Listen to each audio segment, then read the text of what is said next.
எல்லாரும் எப்படி இருக்கிறீங்க? நல்லா இருக்கிறீங்களா? இந்த ப்ரௌனி வந்து அடாப்ஷனுக்கு இருக்கிறான் சென்னையில். யாருக்காவது வேணா சொல்லுங்கள். ஆல்ரெடி முதல் வீடியோலையும் நான் போட்டிருக்கிறேன், அப்லோட் பண்ண வீடியோவில். ஆனால் இது வரைக்கும் யாரும் கேட்கல.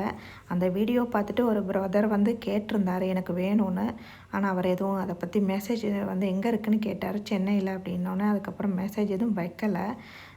இது வரைக்கும் இல்லை. ஆனால் லேபுக்கு கேட்ட ஒரு டிமாண்ட் வந்து இந்த மாதிரி பப்பீஸ் வந்து கேட்குறவங்க இல்லை யாருமே. பார்க்குறாங்க நிறைய பேர் வீடியோஸ், ஆனால் கேட்கல. முதல் வீடியோவுக்கு அந்த லேப் வீடியோ அடாப்ஷன் கொடுத்ததுக்கு வந்து அந்த வீடியோ அப்லோட் பண்ணேன். நிறைய பேர் சப்போர்ட் பண்ணியிருந்தீங்க, ரொம்ப நன்றிங்க. ப்ரௌனி வந்து எல்லா வெஜிடபிள்ஸும் ஃப்ரூட்ஸும் சாப்பிடுவான். அதாவது இவங்களுக்குன்னு கொடுக்கக்கூடாத ஃப்ரூட்ஸுன்னு வெஜிடபிள்ஸ் கொஞ்சம் இருக்குது. அதை தவிர மற்றது எல்லாமே சாப்பிடுவான். இப்போ பாருங்கள், நான் பச்சையாக வந்து முள்ளங்கி கொடுத்தேன், அதை சாப்பிட்டான். அதுக்கப்புறம் அந்த பொட்டில் கேர்டு சுரக்கான்னு சொல்லுவாங்கள்ல, அந்த ஒயிட் கலர் இருக்கும், அது கொடுத்தேன். அதையும் பாருங்கள் எப்படி கொண்டு போய் சாப்பிட்றான்னு. எல்லாமே வந்து ஒன்றும் ஷூக்கில் வச்சு கொண்டு போய், எங்கே நீங்கள் அவனுக்கு ஒரு தட்டில் வச்சு கொடுத்தா கூட அதை எடுத்துகிட்டு போய் ஷூவில் வச்சு தான் சாப்பிடுவான். அப்படி இல்லைன்னா ஒழிச்சு கொண்டு போய் சாப்பிடுவான். ஒரு மூளையை பிடிச்சி அதை அங்கே உட்காந்து தான் சாப்பிடுவான். இந்த பாருங்கள், இந்த சுரக்காயை எவ்வளோ விரும்பி சாப்பிடுவான்னு. அவனுக்கு எல்லாமே சின்னதில் அவன் என்னட்ட இந்த 1 மாதமாக இருக்கான். இந்த 1 மாதத்துலேயே நான் கொடுத்து வந்து பழக்கிட்டேன். அது மாதிரி ஏன்னா ஆல்ரெடி எங்கள் வீட்டில் இன்னொரு லேப் இருக்குது. அந்த லேபுக்கு வந்து நாங்கள் அந்த மாதிரி கற்றுக் கொடுத்ததால இவனுக்கும் வந்து நான் அந்த மாதிரி கற்றுக் கொடுத்துருக்கேன். எல்லாமே விரும்பி சாப்பிடுவான். ஆனால் சர்க்கிள் வந்து சாப்பிடாது. ஏன்னா அது வந்து அவங்க அம்மாவோட இருந்ததால் அது அவங்க அம்மா என்ன சாப்பிடுதோ அதை தான் பார்த்து அது சாப்பிடுவான். இவன் வந்து அப்படி இவனை பார்த்து இப்போ சர்க்கிள் கொஞ்சம் கற்றுக்குது. இது சாப்பிடலாம் போலன்னு ஒரு ட்ரை ஒன்று பண்ணுது. இவன் பாருங்க, அவன் வந்து சொரக்காயை எடுத்து அவன் சர்க்கிளுக்கு கொடுத்ததை சாப்பிட போகிறான். அதை வந்து இவன் இந்த ப்ரௌனி இருக்கான்ல பாருங்கள், எப்படி பறிச்சுட்டு அதை எடுத்துகிட்டு ஓடி போயிடுவான். பறிச்சுட்டு போயிட்டு அதை வச்சு சாப்பிட்ருவான். ஆனால் இந்த சர்க்கிள் பாவங்க ரொம்ப ஒரு ஏமாளி. அதாவது இந்த ப்ரௌனிக்கு பயங்கர மூளை இருக்குது. குட்டி பப்பி ப்ரௌனிக்கு வந்து பயங்கர மூளை இருக்குது. ஆனால் சர்க்கிளுக்கு வந்து அந்தளவு மூளை இல்லை.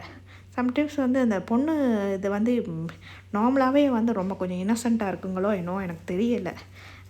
மேல்ஸோட பார்க்கும்போது இந்த அவங்ககிட்ட இருக்கிற இது வந்து இந்த இயற்கையாகவே மிருகமாக அவங்க ஒரு சாஃப்ட் கேரக்டரோன்னு இருக்க தான் செய்யுது.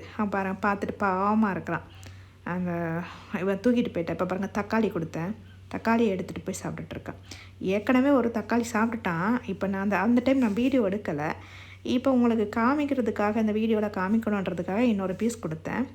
ஆனால் அதை பாருங்கள், அழகாக சாப்பிடுவான். எதை கொடுத்தாலும் சாப்பிடுவான். ஃப்ரூட்ஸ் எல்லாமே எடுத்துக்குவான். எந்த ஒரு ப்ராப்ளம் இல்லை. இவனை அடாப்ஷனுக்கு தான் கேட்டிருக்கேன். யாராவது பார்க்குறவங்க வந்து இவனுக்கு ஒரு வீடு கொடுத்தீங்கன்னா ரொம்ப ரொம்ப நல்லாயிருக்கும். ஏன்னா எல்லாரையும் எடுத்து வச்சு வளர்க்குற அளவுக்கு கெப்பாசிட்டியும் இல்லை.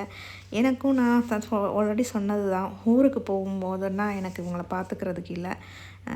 இவனை வந்து நான் வந்து வளர்க்குறதுக்காக எடுக்கல, கொண்டாந்து விட்டதை நான் வந்து அவனை அந்த கொப்பியாக இருக்கானே அவனை காப்பாற்றணும் அப்படின்ற ஒரு ஆப்ஷனில் தான் நான் வந்து இவனை எடுத்துகிட்டு இப்போ வந்து வளர்த்துட்ருக்குறேன் வந்து. ஆனால் இவனை லாங் டைம் என்னால் வளர்க்க முடியாது. அதான் நான் சொன்னேன், ஊருக்கு போகும்போது பார்க்குறதுக்கு யாரும் இல்லை. யாராவது ஒரு வீடு கொடுத்தீங்கன்னா எனக்கு ரொம்ப ரொம்ப சந்தோஷமாக இருக்கும். இவன் வந்து ரொம்ப ஆக்டிவாக இருப்பான், ரொம்ப நல்லா இருப்பான், பார்க்குறதுக்கும் ஆக்டிவாக இருப்பான். இப்போ இவனை பாருங்கள், இவள் தான் மின்னல். இவளுக்கு ஏன் மின்னல்னு பேர் வந்ததுன்னு சொன்னால், இவளையும் வந்து என்ன பண்ணாங்க, 2 குட்டி பப்பியோட வந்து 2019 வந்து அந்த மழை பெஞ்சிட்டு இருந்தது பாருங்கள், அந்த புயல் எல்லாம், அந்த டைமில் கொண்டாந்து யாரோ ஆட்டோவில் இறக்கி விட்டுட்டு போயிட்டாங்க. இவன் வந்து ஃபஸ்ட்டு இவளுக்கு முன்னாடி அப்போ தான் நான் ஃபீட் பண்ண ஆரம்பித்தேன். இவளுக்கும் இன்னொரு ஜிம்மின்னு ஒருத்தர் இருந்தான், அவன் இறந்து போயிட்டான். அவனுக்கு அந்த பிஸ்கட் போட ஆரம்பித்து அதுக்கப்புறம் இவளுக்கு பண்ண ஆரம்பிக்கும் போது தான் இப்போ ஒரு 12 பேருக்கு ஸ்ட்ரீட் டாக்ஸுக்கு நம்ம வந்து ஃபீட் பண்ணுற மாதிரி நான் பண்ணிகிட்ருக்கிறேன். இவன் என்ன வேணால் ஒரே கத்தி அழுகிறான். நாங்கள் வீட்டிலேருந்து யார் இப்படி கத்தி அழுகிறா, ரொம்ப சத்தமாக கேட்குது ஒரு மனையில். நான் ஓடி வந்து ஏன் இந்த டாக் ஏதாவது ஆயிடுச்சோ அப்படின்னு சொல்லிட்டு ஓடி வந்து பார்க்கும்போது அது கத்தி ஒரு மூலையில் அழுதுட்டு இருந்தது. அதுக்கப்புறம் நான் கூப்பிட்டோன்னு ஓடி வந்து என் மேலே சொல்கிற கழிச்சு ஏதோ சொல்லிகிட்டு இருந்தான். அவள் சொல்லி அழுறா. எனக்கு ரொம்ப கஷ்டமாக போச்சு. கண்ணில் எனக்கு உண்மையாக நீங்கள் நம்பினா கண்ணெல்லாம் வந்து கலங்கி போச்சு. அவள் ஏதோ ஒரு கஷ்டத்தை அவள் என்கிட்ட சொல்கிறான், நான் எனக்கு புரியலைன்னு. அப்போ பசிக்குது போல், ஏன்னா குட்டி போட்டிருக்க தெரிஞ்சது எனக்கு. நான் போய் ஒரு பால் பேக்கெட் தான் இருந்தது, பால் பேக்கெட்டை உடச்சி கொண்டாந்து கொடுத்து அவளுக்கு கொடுத்தேன். நல்லா பயந்து மற்ற அவங்கெல்லாம் விரட்டுவாங்கல்ல, அதனால் பயந்து அதை குடிச்சிட்டு அப்போ என்ன குட்டி, அதுக்கப்புறம் பார்த்தா குட்டி அந்த கொஞ்சம் தூரம் அந்த கொஞ்சம் தள்ளி வச்சுருந்தான். அப்போ நான் வந்து ஸ்ட்ரெயிட்லலாம் ரொம்ப மூவ் பண்ண மாட்டேன். அப்போ சரின்னு சொல்லிட்டு சரிவா பாலை குடி அப்புறம் என்ன பண்ணுவான், பசிக்கும் போதெல்லாம் வந்து எங்கள் கேட்டை வந்து நல்லா தட்டுவாள். நான் அப்போல்லாம் கொண்டு போய் சாப்பாடு கொடுப்பேன். நல்லா அறிவாக பண்ணுவாள். ஆனால் ஒரு இடத்துல உட்கார மாட்டாள், ஓடிக்கிட்டே இருப்பாள், ரன்னிங்கில் இருப்பாள். அதை பார்த்துட்டு தான் அந்த ஒரு படம் வந்ததில்ல, வாமா மின்னல், அந்த பேரை கொண்டாந்து இவளுக்கு வச்சேன், மின்னல்ன்ற பேரை. அதுக்கப்புறம் இவள்கிட்ட சாப்பிட்டுட்டு எல்லாம் இருப்பாள்.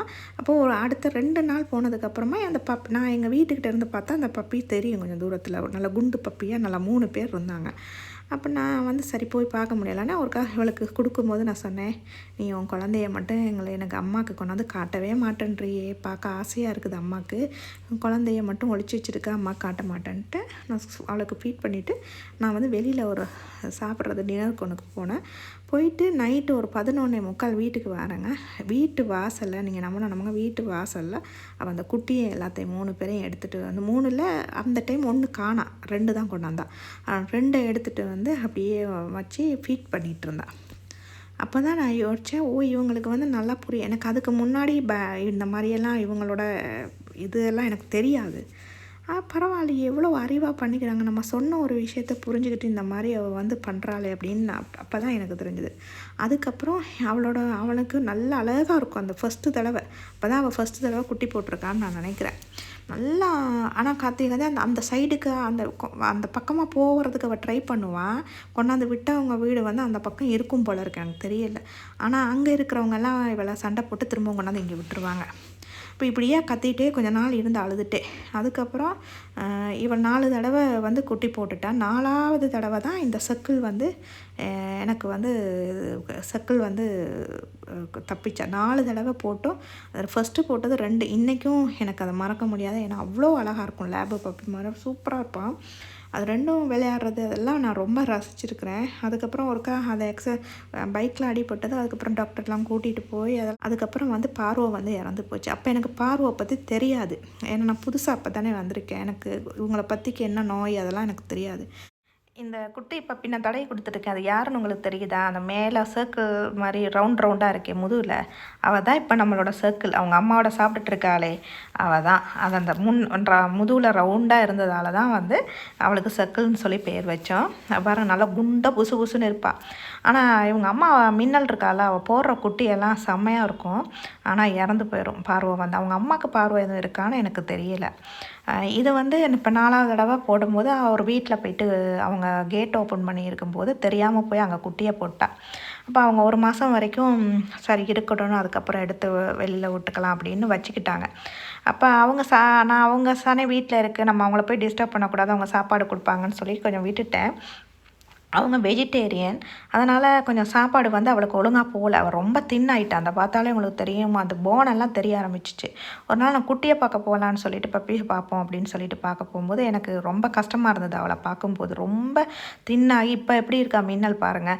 அப்போ தின்னாகி அப்படியெல்லாம் தெரிஞ்சுது. அப்புறம் நான் சொன்னேன், நீங்கள் சாப்பாடு கொடுக்காதீங்க, 2 வேளையும் நானே வந்து பப்பிக்கும் இவளுக்கும் சாப்பாடு கொடுத்துறேன்னு சொல்லி காலையிலேயே நான் 3 வேளை என்ன பண்ணுவேன், 2 வேளை வந்து நல்லா சிக்கன் இல்லை மீன் வாங்கி போட்டு சமைச்சு அவளுக்கு 2 வேளை இவங்க அதில் கொடுத்துருவேன். ஒரு நேரம் ட்ரூல்ஸ் கொடுத்து தான் அப்போ கொஞ்சம் நல்லா புசுன்னு அதுக்கப்புறமா வர ஆரம்பித்தாங்க. பாருங்களேன் எவ்வளோ அழகாக இருக்குன்னு. ஒன்று கூட இப்போ இல்லை, அந்த சர்க்கிள் தான் இருக்கா. இவ்வளோ பேரும் அவ்வளோ அழகாக இருந்தது. எல்லாமே அந்த கலர் காம்பினேஷன் பார்க்கும்போது எல்லோரும் சாப்பிடுவாங்க. நல்லாவே சாப்பாடு கொடுப்பேன். நல்லா புசுன்னு சாப்பிட்டுட்டு நல்லா தொப்பையை தள்ளிட்டு அப்படி உட்காந்துருப்பாங்க. நான் அவங்கக்கிட்ட சொன்னேன், நீங்கள் வந்து குட்டியை விடுறதுக்கு ஒரு 2 நாளைக்கு முன்னாடி சொல்லிடுங்க, வெளியில் விடுறதுக்கு முன்னாடி நான் வந்து வேக்சின் போடணும், இந்த மாதிரி பார்வை வந்து போன முறை இறந்து போச்சு, அதனால் சொல்லுங்கண்ணா. அவங்க என்ன பண்ணாங்க, சடனாக ஒரு நாள் நான் சாப்பாடு எடுத்துகிட்டு சாயங்காலமாக வந்து கொடுக்குறதுக்காக போகிறேன். நைட்டு ஒரு 7 மணிக்கு கொடுப்பேன், அவங்க வீட்டை தட்டி தான் கொடுக்கணும். அப்போ கொடுக்குறலான்னு போகிறேன், எல்லா குட்டியும் வெளியில் இருக்குது.